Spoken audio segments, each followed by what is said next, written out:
అదే క్రాఫ్ట్ అంటున్నారు అంటున్నారు వీళ్ళు పైకి వెళ్తా ఉన్నారు. నేను జనరల్ సర్వే మామూలుగా లోకల్ విలేకరులు స్థానిక నాయకుల్ని కానీ చూస్తా ఉంటే అసలు ఎందుకు పెరుగుతుంది అనేది నాకైతే అర్థం కావాలి. వాలంటీర్ వ్యవస్థనే కట్టుబడి చేయగలిగారు, కానీ వాలంటీర్లు ఎన్నికల దీంట్లో పాల్గొనడానికి అవకాశం లేదు, మనం కూడా కట్టుబడి చేయగలరు. కానీ వాలంటీర్లను అలా బహిరంగంగా వీళ్ళు వాళ్ళని ఏం చేయడం అనేది వీళ్ళకి శాపంగా మారిపోవడానికి చెప్పుకోవచ్చు. ఎందుకంటే వాళ్ళని ఎన్నికలకు అయితే దూరం చేయగలిగారు కానీ, ఎన్నికల విధులకైతే దూరం చేయగలరు కానీ ఎన్నికల్లో వాళ్ళ యొక్క పర్ఫార్మెన్స్ ని వీళ్ళు ఏం చేయలేదు. వాళ్ళు ఈ నాయకుల కంటే ఎక్కువ చొరవ చూపిస్తూ ఆ ప్రాంతంలో వాళ్ళ యొక్క ఇన్ఫ్లుయెన్స్ ఉపయోగించి చాలా మటుకు ఓట్లు జగన్మోహన్ రెడ్డి గారికి వెళ్ళే అవకాశం ఉందని చెప్పి ప్రజలకు నడుస్తాం. అట్లాగే చంద్రబాబు నాయుడు గారు జనసేనని పూర్తిగా, జనసేన యొక్క ప్రాబల్యాన్ని పూర్తిగా తగ్గించేసి 1,20 లక్షలు ఉన్న కాపు జాతిని కూడా పూర్తిగా అణగదొక్కే ప్రయత్నంలో ఉన్నారని చెప్పి అనుమానాలు జరుగుతూ ఉన్నాయి.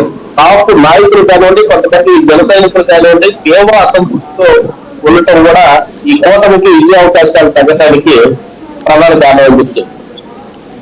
ఉండే కొద్దికి మరి ఇంకా టైం ఉంది కాబట్టి మరి నామినేషన్ వేసేటానికి లేకపోతే నామినేషన్ వేసిన తర్వాత కానీ వీళ్ళ పరిస్థితి మరి ఎట్లా ఉంటుంది అంటే, చంద్రబాబు నాయుడు గారు ఎవరికి పవన్ కళ్యాణ్ గారిని ముందుకు పెట్టే ఆలోచన, అసలు ఆయన గెలుపుకి ఈయన సంఘటన, వీళ్ళు టీడీపీ సంఘటన అనే పరిస్థితి తీసుకొచ్చే పరిస్థితి ప్రాణానికి జరుగుతా ఉందని చెప్పి అనుమానాలు కూడా వ్యక్తమవుతాం ప్రజల్లో. కాబట్టి టీడీపీకి ఎక్కడైతే ఈ కూటమిలో మిగిలిన బీజేపీ జనసేన పోటీ చేసే చోట మాత్రమే అభ్యంతరాలు ఎక్కువ అవుతాయి.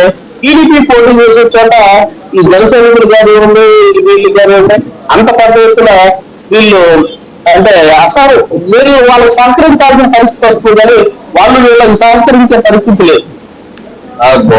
ప్రధానంగా మన మనోహర్ గారు, అదల్లో మనోహర్ గారు అదల్లో జనసేన పార్టీలో సెకండ్ అనుకోవచ్చు. అట్లాంటి ఆయనకి ఎక్కడ కూడా ఆయన ప్రచారంలో మాజీ ఎమ్మెల్యే లేకపోతే టీడీపీ నాయకుడు అక్కడ కనపడిన పరిస్థితి, ఆయన ప్రచారంలో కానీ వీళ్ళకి సహకరించిన పరిస్థితి. ఇట్లాంటి పరిస్థితుల్లో వీళ్ళు మాత్రం జనసైనికులు బీజేపీలో కూడా ఒక ప్రాబ్లం ఏంటంటే, టీడీపీ నుంచి వచ్చిన సుజనా చౌదరి గారు, అట్లాగే ఈయన సీఎం రమేష్ గారు, ఇలాంటి వారికి అభ్యంతరాలు కలుపురు. కాకపోతే ఏదైనా చిన్న నాయకులు, స్థానిక నాయకులు ఎవరైనా పోటీ చేస్తే వాళ్ళకి సహకరించిన పరిస్థితి.